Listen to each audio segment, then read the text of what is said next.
में वो असर पैदा करो, रुख हवाओं का मोड़ दे वो हुनर पैदा करो। और अगर चाहते हो मान सम्मान और स्वाभिमान की जिंदगी जीना, अगर चाहते हो इस देश में तुम्हारी बहन बेटों की इज्जत आबरू कभी ना लुटे, तो वो मान सम्मान और स्वाभिमान बचाने के लिए और बहन बेटों की इज्जत आबरू बचाने के लिए जो सर कट जाए ना, वो सर पैदा करो साथियों, वो सर पैदा करो। आज वर्तमान के जो हालात है, जो स्थिति है, वो किसी से नहीं छुपी है, ना मुझे बताने की जरूरत है कि वर्तमान में क्या स्थिति है। देखिए, सबसे पहले बहुत सारे लोग कहते हैं कि जी नौजवान लोग सीखे होते हैं, तो मेरी 21 साल की उम्र है और नौजवान हूं, राजनीतिक व्यक्ति नहीं हूं, लेकिन पूरे देश में जा जाके इस पूरे बहुजन समाज को, जिसको अब चमार, वाल्मीकि, कोरी, कुर्मी, पासी, धोबी, धानु, कहीर, गडरिया, गुज्जर, जाट, नाई, यादव, तेली, तमोली, कुमार, महार, डोम और आप तमाम जिलों में जाएंगे तो इसे बहुजन समाज कहते हैं। बाबा साहेब का सपना और बाबा साहेब का मूवमेंट सिर्फ चमार जाति तक नहीं है। बाबा साहेब का मूवमेंट इस देश में रहने वाले शोषित, वंचित, पीड़ित और SC, ST, OBC माइनॉरिटी का है, और जो इस देश में, इस भारत के संविधान में अपनी पूर्ण आस्था रखते हैं, ये मूवमेंट उनका है। और जो लोग सोचते हैं कि वो हमें डरा देंगे, तो एक गद्य सुना देते हैं, इस संविधान को बचाने के लिए अगर जान भी देनी पड़ी तो कुर्बान है। कि अब के सारी हदों से गुजर जाएंगे, ये मेरा उनको है जो भाजपा और RSS से लोग सोचते हैं कि हम डर जाएंगे या हम घर बैठ जाएंगे। कि अब के सारी हदों से गुजर जाएंगे, वो मत समझना डराने से डर जाएंगे। डर जाओगे क्या?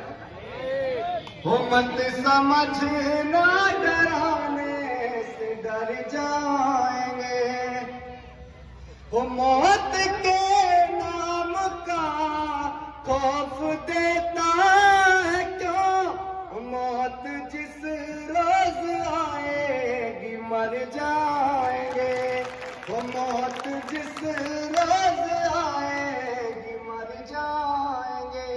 कि मुझको जालिम का तरफदार नहीं लिख सकते, कम से कम वो मुझे लाचार नहीं लिख सकते, और जान हथेली पर लिए जो बोल रहा हूं सच, उसे इस देश के बिकाऊ अखबार नहीं लिख सकते, उसे इस देश के बिकाऊ अखबार नहीं लिख सकते। मैं ये समझता हूं कि ये छोटा सा प्रोग्राम अगर भाजपा का होता तो बहुत सारी नेशनल मीडिया यहाँ पहुंची होती, लेकिन ये प्रोग्राम बाबा साहेब अम्बेडकर के मानने वाले लोगों का है, तो यहाँ मीडिया नहीं है। ये अपनी एक अलग पहचान बनाएंगे हम लोग, ये अपनी एक अलग पहचान बनाएंगे हम लोग। जो नहीं करने दिया अब तक वो करके दिखाएंगे हम लोग। और संविधान को बदलने की चाह रखने वालों, कि संविधान को बदलने की चाह रखने वालों, एक बात दिमाग में उतार लो कि मरकर भी संविधान को बचाएंगे हम लोग, मरकर भी संविधान को बचाएंगे हम लोग।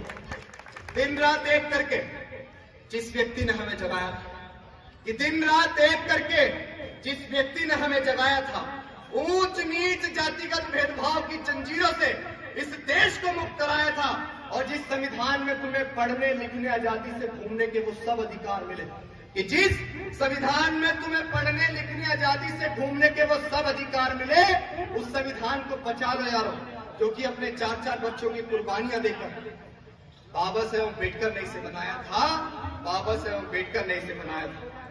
आज वर्तमान में जो लोग ये सोच रहे हैं कि बहुजन समाज किसी चीज से कमजोर है, या वो बहुजन समाज जिनके पुरखों को कभी सम्मान से खाट पर नहीं बैठने दिया जाता था, वो आज भी कमजोर है, तो उनके लिए एक नज्म है कि अब बहुजन किसी से न कम साथियों, कि अब बहुजन किसी से न कम साथियों, वो भारतीय संविधान से है ये गम साथियों, वो जिसकी तस्वीर से लोग डरते यहाँ, उन बाबा साहब के बच्चे हैं हम साथियों। मैं बात क्यों कह रहा हूं कि वो तस्वीर से डरते हैं? तस्वीर से डरने का कारण कि आप खुले में कहीं बाबा साहेब अम्बेडकर की प्रतिमा लगाइए, तो वो लोग जो मनुवादी विचारधारा रखते हैं वो उस प्रतिमा को तोड़ने का काम करते हैं। वो दरअसल प्रतिमा को नहीं तोड़ते हैं, वो ऐसे विचार को तोड़ते हैं कि ये वो व्यक्ति जिसने हजारों साल से शोषित समाज जो हमारी गुलामी करता था, जो हमारी यहाँ खुजूरी करता था, जो हमारा मैला उठाता था, जो हमारे मरे हुए पशु उठाता था, ऐसे समाज को इसने हमारे सर पे बैठा दिया। ये इसीलिए बाबा साहेब अम्बेडकर की प्रतिमा को तोड़ते हैं। आज हमारी माता बहनों को समझना पड़ेगा, हमारे नौजवान साथियों को भी समझना पड़ेगा कि अगर वो लोग अपनी चीजों के लिए कट्टर हैं तो राजनीति चले या न चले, आपको भी अपनी चीजों के लिए कट्टर रहना पड़ेगा। क्योंकि माननीय काशीराम साहब कह के गए कि राजनीति चले ना चले लेकिन सामाजिक परिवर्तन की लड़ाई नहीं रुकनी चाहिए। जिन आडंबरों में आपको लपेटा हुआ है, जिस पत्थर पूजा में आपको लपेट के रखा है, वो झूठ है। मैं एक छोटा सा किस्सा आप तमाम लोगों को सुनाता हूं, उसके बाद अपनी बात खत्म कर दूंगा क्योंकि वक्ता बहुत है, कहने को बातें बहुत सारी। 26 नवंबर 1949 आज का ही दिन जब बाबा साहेब अम्बेडकर ने संविधान को पूर्ण रूप से बना के तैयार कर दिया था। साथियों, बाबा साहेब अम्बेडकर अपने इस 26 अलीपुर स्थित बंगले में बैठे हुए थे और साथ में उनके ही शंकर आनंद शास्त्री जी भी बैठे हुए थे। तो बाबा साहेब अम्बेडकर एक पल में हंस रहे थे और एक पल में मायूस से हो रहे थे। मेरी इस बात को बड़े ध्यान से सुनिएगा, अगर आप इस पीड़ा को महसूस करेंगे तो सोचेगा कि कैसे वो संविधान हमारे तक पहुंचा। तो शास्त्री जी ने कहा कि बाबा साहब क्या हुआ, आप एक पल में हंस रहे हैं और एक पल में रो रहे हैं। तो बाबा साहब ने बताया कि शास्त्री जी आज मैं बहुत खुश हूं, आज मैं बहुत खुश हूं, कारण ये कि मैंने वो संविधान आज पूर्ण रूप से बना के तैयार कर दिया है कि पहले मेरे समाज को कोई मान सम्मान और स्वाभिमान से जीने का अधिकार नहीं देता था। मेरा समाज कभी विद्यालयों में जाके पढ़ नहीं सकता था, जिस तालाब में पशु पानी पी सकते मैं पानी नहीं पिला सकता था। आज इस संविधान में मैंने उन तमाम लोगों को अधिकार दे दिए हैं कि वो एक कुछ भी कर सकते हैं। लेकिन मैं मायूस इसलिए हूं कि उस संविधान को बनाते वक्त मैंने किन किन कठिनाइयों का सामना किया। शास्त्री जी एक समय वो था कि मेरा छोटा बेटा राजरत्न, जिसने हल्के हल्के चलना सीखा था, जिसने हल्के हल्के किलकारियां मारनी सीखी थी घर में, मेरे राजरत्न को लेकर बहुत सारे सपने थे, मैं उसे इस देश का शासक बनाना चाहता था शास्त्री जी। लेकिन एक समय आया कि जब मैं संविधान को बनाने की चीजों में व्यस्त था, जब मैं अपने शोषित वंचित समाज के लिए लड़ने में व्यस्त था, तब मेरे छोटे बेटे राजरत्न की बीमारी से गिरफ्त होने की खबर मेरे तक पहुंची। और जब मैंने उसको घर जाके देखा तो उसकी तबीयत खराब थी और मुझे पता था शास्त्री जी कि अगर मैं इसका इलाज नहीं कराऊंगा, इसको दवाई गोली समय से नहीं दूंगा तो इसकी तबीयत और खराब हो जाएगी। और शास्त्री जी दिन बीतते गए, समय बीतता गया, उसकी तबीयत और खराब होती गई। मेरे पास पैसे थे कि मैं उसका इलाज करा सकूं, मेरे पास इतने पैसे थे कि मैं उसका इलाज करा सकूं, लेकिन मुझे वो पैसे देकर गोलमेज सम्मेलन के लिए जाना था, जो पैसे मैं वहां खर्च नहीं कर सकता था। और एक समय ऐसा आया शास्त्री जी कि मेरा बेटा राजरत्न मुझे छोड़कर चला गया, वो इस दुनिया से मुझे छोड़कर चला गया और मेरे पास उसको सीने से लगा के रोने के अलावा कुछ भी नहीं था। और एक समय आया शास्त्री जी के लोग मेरे घर में इकट्ठा हुए और मुझसे कहने लगे कि आपका बेटा खत्म हो गया है, इसके दाह संस्कार के लिए नए कपड़े चाहिए। तो शास्त्री जी, जिस बेटे के इलाज के लिए मैं पैसे नहीं दे पाया, मैं उसको नए कपड़े के लिए पैसे कहां से लाऊंगा।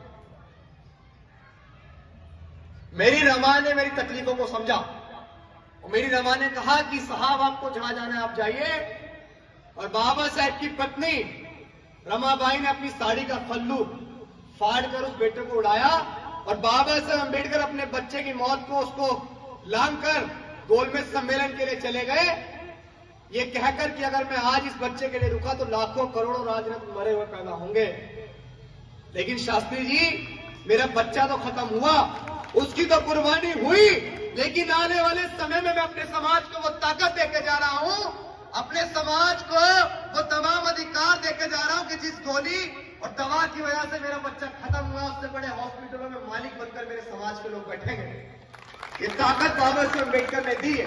अगर आप लोग सोचते हैं कि आपके घर में 50 गज का मकान है या 100 गज का मकान है या 100 बीघे जमीन है, तो वो जमीन आपकी नहीं, वो जमीन बाबा साहब अम्बेडकर की है। उस जमीन के मालिक बाबा साहब अम्बेडकर है। अगर आपके हॉस्पिटल है तो उसके मालिक बाबा साहब अम्बेडकर है। आपको ये समझना पड़ेगा। बहुत सारे लोग कहते हैं कि बहुजन समाज बन जाओ, बहुत सारे लोग कहते हैं कि बाबा साहब को पढ़ लो, आप गुलाम हो, आप शोषित हो, आप पीड़ित हो, लेकिन हमें करना क्या है? ये कौन बताएगा कि वर्तमान में क्या करना है? सबको एक ग्लैमर चाहिए, सबको नेता बनना। पढ़ाई की उम्र है, पढ़ना भी जरूरी है। बहुत सारे लोग हमें सोशल मीडिया के माध्यम से देखते हैं। मैं एक किस्सा आपसे अपना ही शेयर करता हूं। आप लोगों ने वीडियो देखा होगा, नौजवान साथी जो हमें फॉलो करते हैं, कि हापुड़ टोल प्लाजा पे कुछ पुलिस कर्मियों के द्वारा हमारा काफिला रोका गया। किसने देखा? एक 15 साल के नाबालिग को जेल भेज दिया गया। 40 से ज्यादा सवर्ण मानसिकता के लोगों ने एक दलित परिवार के घर हमला किया और पिटे हुए परिवार पर ही वहां के एसएचओ ने मुकदमा करके उसे जेल भेज दिया। जब हमने फोन पे बात की तो हमसे तमीज से बात भी नहीं की जा रही थी, लेकिन हमने ऐलान किया कि 2 जुलाई को हापुड़ के रामलीला मैदान में हम पहुंचेंगे और अपने तमाम साथियों से निवेदन किया हम पहुंचेंगे। वो ताकत किसी पार्टी संगठन की नहीं थी, वो ताकत समाज की थी कि मुझे छिजासी टोल पर करीब 250-300 पुलिस वाले ने मेरे काफिले को रोका और आप यकीन मानिएगा सीओ लेवल के अधिकारी वहां मौजूद थे। मैं आपको कोई पढ़ाई नहीं बता रहा हूं, इस संविधान की ताकत बता रहा हूं, उस शिक्षा की ताकत बता रहा हूं जो ताकत बाबा साहेब अम्बेडकर के संघर्षों से हमें मिली। और उस हापुड़ टोल प्लाजा पर उन पुलिस वालों ने हमें रोका और रोकने के बाद हमें एक टोल का एक हॉल होता था, उसके अंदर लेके गए। आप यकीन मानिए कि जो पुलिस वाले हमें, बहुत सारे लोग ये सोचते हैं ना कि भाई समाज को, जिनको खाट पर नहीं बैठने दिया गया, वो क्या औकात रखते हैं पुलिस वालों के सामने। तो सीओ लेवल के अधिकारी, एसएचओ लेवल के अधिकारी, चौकी इंचार्ज साहब, मैं आपको विश्वास दिलाता हूं कि वो लोग हाथ जोड़ रहे थे बंद कमरे के अंदर, हमसे हाथ जोड़ के कह रहे थे कि आप 1 लाख नहीं 50 लाख ले लो, लेकिन आप यहां से वापस चले जाओ, क्योंकि हमारी नौकरी पर बन आई है, क्योंकि हमने 15 साल के नाबालिग को जेल भेज दिया और आपको अधिकार नहीं है कि आप एक नाबालिग को बड़ी जेल के अंदर भेज सके। तो ये ज्ञान मुझे कहां से आया? अगर मैं ये लड़ने पहुंच गया तो कहां से आया? मुझे डरा रहे थे, कह रहे थे कि तुम्हारे ऊपर अभी 1 मिनट में मुकदमा करके जेल भेज देंगे। मैंने कहा सच्चो साहब तुम खुद डरे हुए हो, तुम इसीलिए तो मुझे लेके आए हो, तुम खुद डरे हुए हो।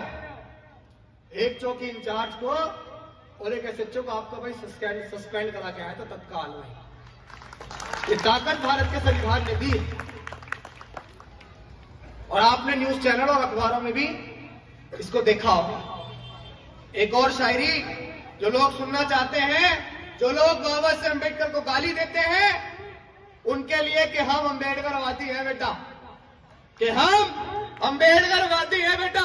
जिस दिन औकात पे आ गए ना तो तुम्हारी सारी गर्मी झाड़ देंगे। ये बात मैं उनको कह रहा हूं जो बहुजन समाज को कमजोर समझते हैं, जो ये सोचते हैं कि बाबा साहेब अम्बेडकर के मानने वाले लोग और नौजवान कमजोर, कि हम अम्बेडकरवादी है बेटा, कि हम अम्बेडकरवादी है बेटा। जिस दिन औकात पे आ गए ना तो तुम्हारी सारी गर्मी झाड़ देंगे और बाबा साहेब को गाली मत देना दोबारा, वरना हम भी कानून भूल गए ना तो जितनी तुम्हारी लंबाई है उससे दुगना जमीन में गाड़ देंगे। ये चीजें वो लोग अपने दिमाग से निकाल दें।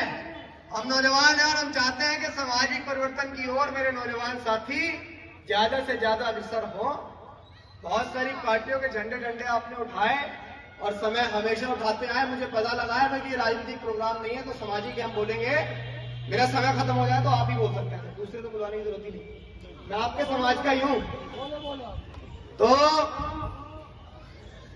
एक निवेदन छोटा सा ये है कि अभी कुछ दिन में एक बहुजन समाज बनाओ यात्रा जो हम दिल्ली से लेकर चलेंगे और प्रयास करेंगे कि जहां तक भी यात्रा पहुंचे हम उसको पहुंचाएंगे।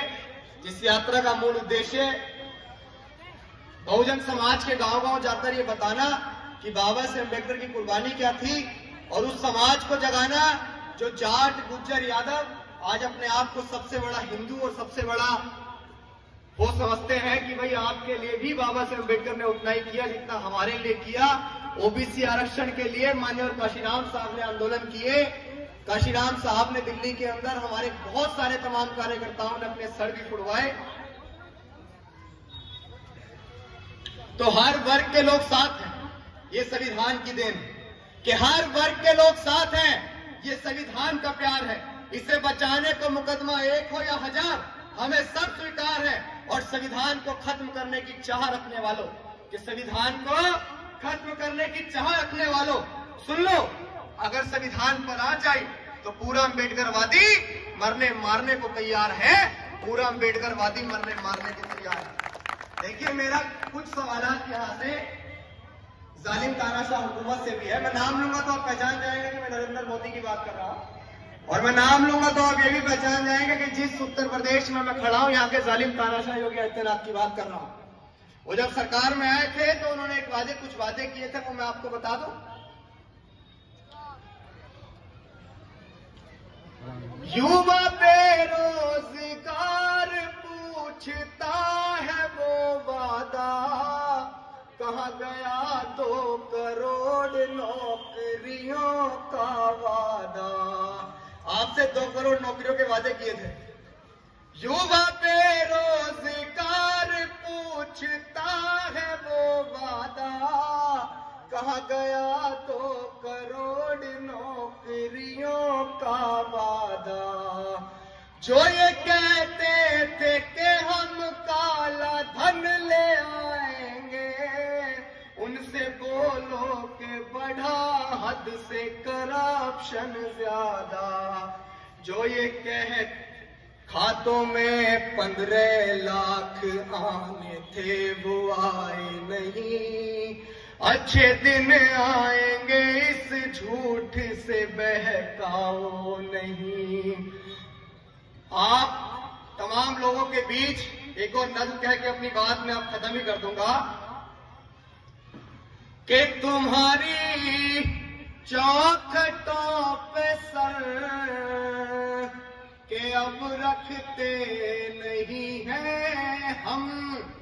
ये बात तो उनसे कह रहा हूं जो लोग कभी हमारे लोग उनके दरवाजों पे जाया करते थे तो अपनी पगड़ी उतार देनी पड़ती थी। कभी हमारी माता बहनें उनके दरवाजों के बाहर से गुजरा करती थी जो अपनी चप्पलें उतार देनी पड़ती थी।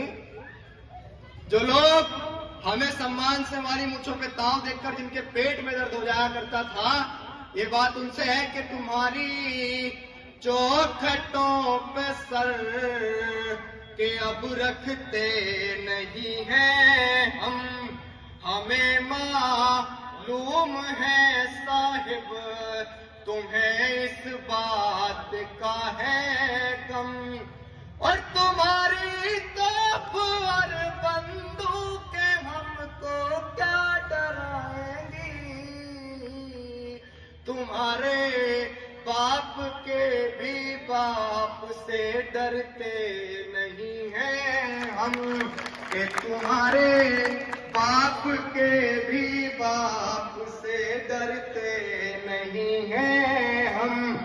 कि कुछ माफी वीर भी आज अपनी वीरता के किस्से सुनाते हैं, कि कुछ सावरकर के पूत भी अपनी वीरता के किस्से सुनाते हैं। तो असली वीरता तो वो थी जिसने देश के दुश्मन को उसके घर में घुस के मारा था, उसके वंशज है उद्धव सिंह। तो अगर हमारी वीरता हमसे पूछोगे तो हम तो वो हैं कि जिन 500 ने 28,000 की सेना को मार के गिराया था। किसी ने मुझसे बोला कि तुम्हारे लोग कब के बहादुर हुए थे? किसी ने मुझसे बोला कि तुम्हारे लोग कब के बहादुर हुए थे? मैंने कहा भीमा कोरे गांव में हमने भाव आके मारे थे, हम तब भी बहादुर थे, हम आज भी बहादुर हैं और हम कल भी बहादुर रहेंगे। इस देश का गौरवशाली इतिहास वो हमारा है। मेरे नौजवान साथियों से कहूंगा आज एक बात कि आप ये मत देखिए कि सताया हुआ शोषित पीड़ित कौन सी पार्टी से है, क्योंकि अगर हमारे समाज के किसी नौजवान पर शोषण होता है तो वो जाति देखकर होता है, पार्टी या संगठन देखकर नहीं होता। ये बहुत गहरी बात है, आप इसको समझिए। बहुत सारे लोग क्या करते हैं कि भाई मैं बसपा में हूं तो अगर कोई बीमारी में है तो मैं उसके पास नहीं जाऊंगा क्योंकि वो अलग दल से है, उसके नेता अलग है।